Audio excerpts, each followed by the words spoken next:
Good morning प्यारे बच्चों। आज हम करने जा रहे हैं आपकी ईएमसी की वर्कशीट नंबर 18। तो चलिए शुरू करते हैं। आज की वर्कशीट में हम करेंगे, जो हमारा टॉपिक है वो है टेकिंग इनिशिएटिव, मतलब पहल करना। ठीक है, इनिशिएटिव मतलब पहल। आपने बहुत बच्चों ने देखी होगी फिल्म रंग दे बसंती। अगर नहीं भी देखी है आप देख सकते हो, बहुत अच्छी फिल्म है। तो इस फिल्म का एक डायलॉग है, जिंदगी जीने के दो तरीके होते हैं, एक जो हो रहा है होने दो, बर्दाश्त करते जाओ, या फिर जिम्मेदारी उठाओ उसे बदलने की। अगर आपको लग रहा है समाज में कुछ गलत हो रहा है और उसको बदलने की ज़रूरत है, तो उसको बदलने के लिए या तो आपको संघर्ष करना पड़ेगा, और अगर आप संघर्ष नहीं करना चाहते तो जैसा चल रहा है आपको वैसा ही बर्दाश्त करना पड़ेगा। ठीक है, तो देखो रंग दे बसंती फिल्म का ये संवाद बड़ी खूबसूरती से दिखाता है कि कैसे बदलाव की जिम्मेदारी हमारी एक पहल पर आधारित है। किस तरीके से हम अगर किसी चीज़ को करना चाहते हैं तो कदम हमें उठाना पड़ेगा, पहल करनी पड़ेगी। ये सोचकर कि अगर कोई नहीं कर रहा है तो मैं ही क्यों करूं, मैं ही पहल क्यों करूं, सब अगर सह रहे हैं तो मैं भी सह लूंगा, तो कोई भी बदलाव हमारे समाज में नहीं हो सकता। जो व्यक्ति पहल करने का साहस दिखाते हैं वो ही जीवन में अपने साथ साथ समाज के लिए कुछ कर पाते हैं। हर चीज़ को बदलाव लाने के लिए किसी ना किसी को पहल करनी ही पड़ती है। ठीक है, अब देखो, अब आप अपने जीवन से जुड़े क्षेत्रों में ऐसे 5 अवसर ढूंढे जिनके बारे में आप बहुत कुछ करना चाहते हैं, जो आपने पहल नहीं किया है। आपने देखा है कि जिस चीज़ों में बदलाव की ज़रूरत है, आप बदलाव चाहते हैं, लेकिन आपने अब तक कोई कदम नहीं उठाया उसे बदलने के लिए। ऐसी 5 चीज़ें आपको ढूंढनी है। यहाँ कुछ नया करने के मौके हो सकते हैं। उदाहरण के लिए घर के अंदर और घर के आसपास नज़र दौड़ाएं। जहाँ पर भी आपको घर में अगर बदलाव दिख रहा है, जो आप चाहते हो कि घर में ये चीज़ ऐसे नहीं ऐसे होना चाहिए, या घर के बाहर भी आप स्कूल में जाते हो, अपने दोस्तों के साथ खेलते हो, कहीं पर भी आपको लगता है कि यहाँ बदलाव की ज़रूरत है, तो वो आपको चीज़ें ढूंढनी है। किसी पड़ोसी से आप बात करना चाहते हैं पर नहीं की, किसी दोस्त से आप जैसे वो करना चाहते हैं, अपनी दोस्ती निभाना चाहते हैं, किसी से दोस्ती करना चाहते हैं, या अपने पापा या मम्मी की किसी काम में मदद करना चाहते हैं, जैसे कुकिंग, डांस, पेंटिंग, कंप्यूटिंग, या कुछ भी नया सीखना चाहते हैं, फिर किसी को, या फिर आपको किसी से लड़ाई हुई, आपको उसे सॉरी कहना। कोई भी पहल जो आपने अब तक नहीं की है और आप करना चाहते हो, वो आपको 5 चीज़ें यहाँ पर नीचे साझा करनी है, अपने दोस्तों के साथ आपको चर्चा करनी है। ठीक है, जैसे मैं यहाँ पहले लिख दूंगी कि मुझे कंप्यूटर सीखना है। ठीक है, मैं यहाँ लिख दूंगी मुझे कंप्यूटर, ये मैं एग्जाम्पल के लिए कर रही हूँ। ठीक है, कंप्यूटर, मैं स्पेलिंग थोड़ी सी गलती हो गई है, मुझे कंप्यूटर सीखना है। ठीक है, अब तक आप चाहते हो कि मैं कंप्यूटर सीखूं, लेकिन आपने अब तक सीखा नहीं है, तो आप वो यहाँ लिखोगे। जो चीज़ें आपने की नहीं है लेकिन आप पहल करना चाहते हो, वो चीज़ें आपको लिखनी है। मुझे कंप्यूटर सीखना है, या फिर आपको लिखना है मुझे रोज़ मम्मी के कामों में हाथ बटाना है, मम्मी के कामों में हाथ बटाना है। ये देखो, ये आपको आपकी जो क्वेश्चन आंसर है वो नहीं है, ये वो अलग है आपके। ये आपको सिर्फ एग्जाम्पल के लिए, उदाहरण के तौर पे कुछ चीज़ें, जिस चीज़ में आप पहल करना चाहते हो, ये आपको अपनी नोटबुक में नहीं लिखनी। ठीक है, जो प्रश्न उत्तर हमारे आगे आएंगे वो हम लिखेंगे। ये मुझे रोज़ मम्मी के कामों में हाथ बटाना है। इसी तरीके से आपको 5 लिखनी है, ये 2 हो गए। तीसरा, मुझे अपनी जो आप कोई भी इच्छा है, आपकी कोई नई चीज़ खरीदनी है, तो मुझे उसके लिए सेविंग करनी है, आपको अपने पैसे जोड़ने हैं। वो ये सारी चीज़ें, ये 3 आप यहाँ पे खुद लिख सकते हो जो भी है। या मुझे अपने बहन से, अपने भाई से सॉरी मांगनी है, मुझे अपने भाई से माफ़ी मांगनी है। ठीक है, माफ़ी मांगनी है। इस तरीके से आप कुछ भी लिख सकते हो। 3 पॉइंट हो गए। चौथा भी लिख सकते हो, मुझे अच्छे से पढ़ाई करनी है। अगर आप अच्छे से अब तक नहीं पढ़ रहे हो तो मुझे अब अच्छे से पढ़ाई करनी है, मन लगाकर। ठीक है, मुझे अच्छे से पढ़ाई करनी है। और कोई भी आप लिख सकते हो, 5वां ऑप्शन भी, जैसे आपको कोई नई चीज़ खरीदनी है, मुझे पैसे जोड़कर एक पुस्तक खरीदनी है। ठीक है, कोई बुक आप चाहते हो खरीदनी अलग से पढ़ने के लिए, कुछ भी लिख सकते हो आप। ठीक है, ये मैंने एग्जाम्पल, उदाहरण के तौर पे आपको बताया है। आपको लिखना है कि भाई मुझे बहुत पेड़ लगाने हैं, मुझे प्रदूषण को कम करना है, कुछ भी आप लिख सकते हो। तो ये 5 चीज़ें हो गई। अब देखो, इसको और गहराई से समझने के लिए आओ कुछ करें। ऊपर बनाई गई 5 अवसरों की लिस्ट से कोई एक कार्य चुनकर नीचे लिखे जिसे आप अब करना चाहोगे। आपने ये 5 चीजें लिखी है, तो सबसे पहले आप जिसकी पहल करना चाहोगे वो यहाँ पर लिखो, ठीक है। तो मान लीजिए मैं क्या करूंगा, मैं अपने भाई से माफी मांगना चाहूंगा, अपने भाई से माफी मांगना चाहूंगा, ठीक है।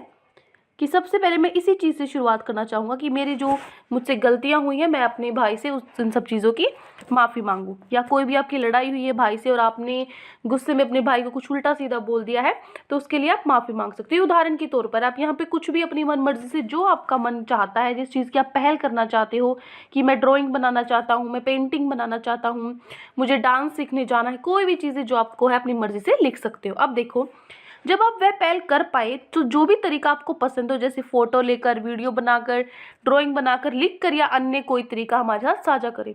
तो अभी आपने लिखा था कि मैं क्या करना चाहूँगा, सबसे पहले किसकी पहल करना चाहूँगा, तो मैंने लिखा था कि मैं अपने भाई से माफ़ी मांगना चाहूँगा। तो किस तरीके से आप माफ़ी मांगोगे, तो देखो आप लिख कर भी उसको, अगर आपसे नहीं डायरेक्ट उससे माफ़ी मांगी जा रही है सामने बोलकर, तो आप उसको लिख करके, जैसे ग्रीटिंग कार्ड है या कोई भी आप उसके लिए कुछ भी अच्छा सा बनाकर, पेंटिंग बनाकर, उसके पीछे आप एक छोटा सा मैसेज लिख सकते हो कि सॉरी, मुझसे ये जो भी आपकी गलती हुई है, मुझसे आगे से ये गलती कभी नहीं होगी। ऐसे इस तरीके से आप लिख सकते हो। तो आपको तरीका लिखना है कि आप उससे कैसे माफ़ी मांगोगे, ठीक है।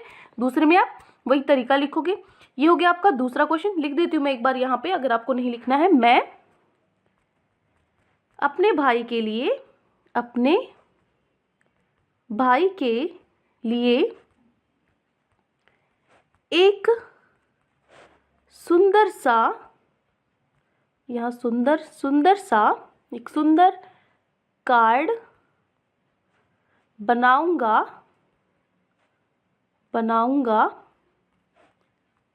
जिस पर मैं एक छोटा सा सॉरी का मैसेज लिखूंगा, ठीक है। मैसेज लिखूंगा। ये बेटा मैं डायरेक्ट यहाँ इसलिए लिख रही हूँ क्योंकि ये जो चीज़ें हैं ये आपको खुद अपनी तरफ से लिखनी है, उदाहरण के तौर पे मैं लिख रही हूँ इसलिए मैं, लेकिन जो प्रश्न उत्तर है अच्छे से मैं आपको लिखवाऊंगी, ठीक है। ये हो गया। उसके बाद देखो, उसके बाद अब सोच कर जवाब दे। ये आपके प्रश्न उत्तर हैं आज के। ये 3 चीज़ें आपको, ये 3 आपको प्रश्न उत्तर दिए गए हैं और उसके बाद आपको नीचे ये दिए हैं सही और गलत, ये आपको बताने हैं। तो ये हमारा मेन जो है आज की वर्कशीट में हमें करना है, क्योंकि उससे पहले सिर्फ हम क्या कर रहे हैं, डिस्कशन, चर्चा कर रहे हैं अपने दोस्तों के साथ, किस तरीके से हम पहल कर सकते हैं, किस किस लोग हैं जो वो क्या क्या पहल करना चाहते हैं, वो चीज़ें हमने सीखी। अब हमारी जो प्रश्न उत्तर है वो देखिए। पहला हमारा प्रश्न है, पहल करना क्यों ज़रूरी है। तो आप लिखोगे, पहल करना क्यों ज़रूरी है, अपने जीवन में कुछ नया करने के लिए, सफलता पाने के लिए या समाज में बदलाव लाने के लिए पहल करना ज़रूरी है, ठीक है। ये हो गया आपका प्रश्न नंबर 1, ठीक है, पहला। उसके बाद है दूसरा, क्या आप अपने जीवन की किसी समस्या या अवसर का पहला कदम उठाने के लिए सक्षम महसूस कर रहे हैं। कैसे, आपने क्या सोचकर, क्या आप करना चाहते हो, कैसे आप सक्षम खुद को महसूस कर रहे हो। तो आप लिखोगे यहाँ से, मैं अपने जीवन में कुछ अच्छा करने के लिए और सफलता पाने के लिए मेहनत कर रहा हूँ ताकि मैं अपने माता पिता का नाम गर्व से ऊंचा कर सकूँ। कैसे कर रहे हो आप, कैसे सक्षम महसूस कर रहे हो, मैं मेहनत कर रहा हूँ और अपने माता पिता का नाम रोशन कर रहा हूँ, ठीक है, करना चाहता हूँ। ये हो गया आपका प्रश्न नंबर 2। प्रश्न नंबर 3 है, आपके विचार से लोग पहल करने से क्यों घबराते हैं, क्यों लोग पहल नहीं करना चाहते। आप लिखोगे, मेरे विचार में लोग परिणाम के भय, कि जो क्या रिजल्ट रहेगा उसके डर से, सफलता के डर से कि क्या पता मैं सफल हो पाऊंगा या मैं नहीं हो पाऊंगा, या फिर आत्मविश्वास की कमी, कॉन्फिडेंस की कमी होती है लोगों में शुरुआत करने से पहले, तो इनकी वजह से पहल करने में वो लोग घबराते हैं, ठीक है। तो ये हो गई तीनों आपके प्रश्न। उसके बाद है, नीचे आपको दिया हुआ है, हमने सीखा कि शुरुआत में नए कार्य हमें अधिक मुश्किल लगते हैं, परंतु उन्हीं कार्यों को यदि हम अपने मित्रों या परिवार के साथ पहल करते हुए आगे बढ़ते हैं तो वही कार्य हमें मज़ेदार और आसान लगने लगते हैं। अपने लक्ष्य को पूरा करने के लिए अक्सर पहला कदम उठाना सबसे ज़रूरी होता है, चाहे वे कितना भी छोटा क्यों ना हो।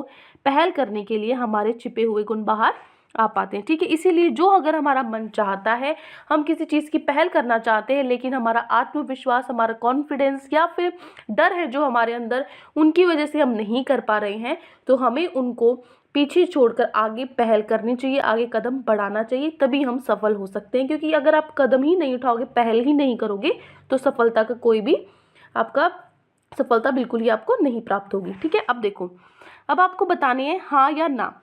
तो देखो, कभी कभी हम समाज के लिए सोचते तो बहुत है, पर यह नहीं समझ पाते कि शुरू कहाँ से और कैसे करें। क्या ऐसा होता है आपके साथ कि मैं, हाँ, जो लड़कियां हैं वो पढ़ नहीं पाती, तो मैं उनको पढ़ाना चाहता हूँ, मैं लोगों को जागरूक करना चाहता हूँ, ऐसी ऐसी चीज़ें, या कोई भी आपको चीज़ें जो आपके मन में ख्याल आते हैं लेकिन कर नहीं पाते, क्या ऐसा आपके साथ होता है? तो आप लिखोगे हाँ, ऐसा हमारे साथ सबके साथ ज़रूर होता है कभी ना कभी। ठीक है, अगला है, क्या पहला कदम बढ़ाने के बाद हमें वही कार्य अधिक आसान लगने लगता है? मान लीजिए अगर हम किसी भी चीज़ में हमने पैर डाल ही दिया, हमने शुरू कर ही दिया, तो हम उसके बाद क्या करेंगे? मान लीजिए आप एग्ज़ाम में पढ़े ही नहीं हो, आपने कोशिश ही नहीं की पेपर को पढ़ने की या एग्ज़ाम की तैयारी करने की, तो आपको वो मुश्किल लगेगा। लेकिन अगर आप पढ़ कर गए हो पेपर में, तो वो आपको मुश्किल नहीं लगेगा, है ना? अगर आप पहला कदम उठाते हो, तो उसके बाद जो कार्य है वो आसान लगने लग जाता है। ठीक है, तो लिखोगे आप यहाँ भी हाँ। उसके बाद जब कोई मुद्दा खड़ा हो जाए, तो क्या शिकायत ही कर सकते हैं? नहीं, हमें शिकायत नहीं करनी चाहिए। उस मुद्दे के ऊपर हमें काम करना चाहिए, किस तरीके से हम उसको सुधार सकते हैं, उसके अंदर बदलाव ला सकते हैं। तो आप लिखो ना, हमें शिकायत नहीं, उसके ऊपर काम करना चाहिए। चौथा है, क्या पहल करने के लिए किसी बड़े मौके का इंतजार करना पड़ता है? नहीं, पहल करने के लिए हमें किसी मौके की ज़रूरत नहीं होती, हमें टाइम खराब नहीं करना चाहिए। आपने वो सुना होगा मुहावरा, आज करे सो काल, सॉरी, काल करे सो आज कर, आज करे सो अब। तो जो कार्य हम सोच रहे हैं आगे करने के लिए, वो कार्य हमें अभी से ही शुरू कर देना चाहिए, उसकी पहल कर देनी चाहिए। ठीक है, हमें देरी नहीं करनी चाहिए। तो आप यहाँ लिखोगे किसी बड़े मौके का इंतजार नहीं करते ना। ठीक है, तो ये जो वर्कशीट थी आज आपकी आई थी, तो इस वर्कशीट में आपको जो ये प्रश्न है 3 वो लिखने हैं और ये हाँ ना ये लिखनी है। ठीक है, आई होप अच्छे से आपको पूरी वर्कशीट समझ में आ गई होगी, और बहुत ही मज़ेदार ये वर्कशीट थी, हमने बहुत कुछ इस वर्कशीट से सीखा है। तो स्टूडेंट्स, मैं आपको एक इम्पोर्टेंट इन्फॉर्मेशन यहाँ पर बता रही हूँ। जैसे कि आपको पता है कि अनअकैडमी डिफरेंट इवेंट आते रहते हैं। तो 6 दिसंबर को, ठीक है, यानी कि संडे को एक टेस्ट होगा जिसके लिए आप एनरोल कर सकते हैं। ये एक चैम्पियनशिप या फिर स्कॉलरशिप टेस्ट है, ठीक है, जिसमें अगर आप पास हो जाते हैं, attempt live test and score top marks, win scholarship worth 5 lakh rupees. तो आप 5 लाख रुपीज़ तक की स्कॉलरशिप जो है इसमें पा सकते हैं, और ये फ्री है। आप एनरोल कीजिए, लेकिन जब आप एनरोल करें तो आपको क्या करना है, पूर्णिमा 10 कोड को यूज़ करना है। ठीक है, पूर्णिमा 10 कोड आप यूज़ करेंगे, कैपिटल लेटर्स में पूर्णिमा 10। ओके बच्चा, दूसरी बात ये है कि जो ये एसेंड एक तरह से प्रोग्राम है, ये हो रहा है कब, संडे को 6 दिसंबर को, कल यानी कि, ठीक है। और यहाँ पे देखिए ये फ्री है, एटलीस्ट आपको ये पता लगेगा, और इसमें जो क्वेश्चन आएंगे वो आपकी एनसीईआरटी बेस्ड होंगे, और सभी क्लासेस के बच्चे 6 से लेकर 12th क्लास के सभी बच्चे इस टेस्ट में पार्टिसिपेट कर सकते हैं। ठीक है, आपको अपनी एनसीईआरटी आनी चाहिए अच्छे से, और अगर आप पास हो जाते हो, आप टॉप स्कोर करते हो, तो आपको स्कॉलरशिप मिल जाएगी। बहुत सारे अनअकैडमी के जो कोर्सेज होते हैं वो आपको फ्री मिल जाएंगे। अब एक और बात, पहले क्या होता था कि जो अनअकैडमी की क्लासेस होती थी, ठीक है, पहले बहुत सारी क्लासेस रहती थी, बहुत सारे एजुकेटर्स की जो क्लासेस होती फ्री होती थी, उनके लिए कोई कोड यूज़ नहीं करना होता था। तो अभी इन्होंने रिसेंटली एक प्रोग्राम लॉन्च किया है जिसके लिए जो फ्री क्लासेस भी हैं आपको वो अनलॉक करनी पड़ेंगी, और वो अनलॉक कैसे होंगी, किसी एजुकेटर का आपको कोड यूज़ करना होगा। तो आप अगर जो स्पेशल क्लासेस होती हैं वो फीचर जो आपको अनलॉक करना है, तो फ्री है वैसे वो, लेकिन आप जैसे ही उसमें कोड यूज़ करेंगे, जैसे कि आप पूर्णिमा 10 कोड यूज़ करते हैं, ठीक है, पूर्णिमा 10 कोड अगर आप यूज़ करेंगे तो जो स्पेशल क्लासेस हैं, फ्री क्लासेस होती है, वो अनलॉक हो जाएंगी और आप वो फ्री में देख पाएंगे। ठीक है, पूर्णिमा कैपिटल में लिखा हुआ है, पूर्णिमा 10, तो आप ये यूज़ कर सकते हैं। और जो ये तो आप जब भी कोई कोर्स वगैरह भी परचेज़ करें तब भी आप यूज़ कर सकते हैं इसको। ठीक है, पूर्णिमा 10 को, unlock the content with a code. ठीक है, एक ये फीचर है, और एक ये कल का इवेंट है 6 दिसंबर का, जिसमें अगर आप अभी एनरोल कर लेते हैं तो आप कल टेस्ट दे सकते हैं किसी भी टाइम। ठीक है, और टेस्ट देने के बाद आप को पता लगेगा कि आपको कितना आता है, तो एटलीस्ट टेस्ट तो देकर देख लेना चाहिए। ठीक है, आपको टेस्ट तो ज़रूर एक बार देना चाहिए कि आपको कितना आया है, कितना आपने सीखा है। Okay students. तो कोई भी डाउट है आपको पूरी वर्कशीट में तो आप मुझसे बोल सकते हैं, कमेंट्स में बता सकते हैं। Thank you and have a great day.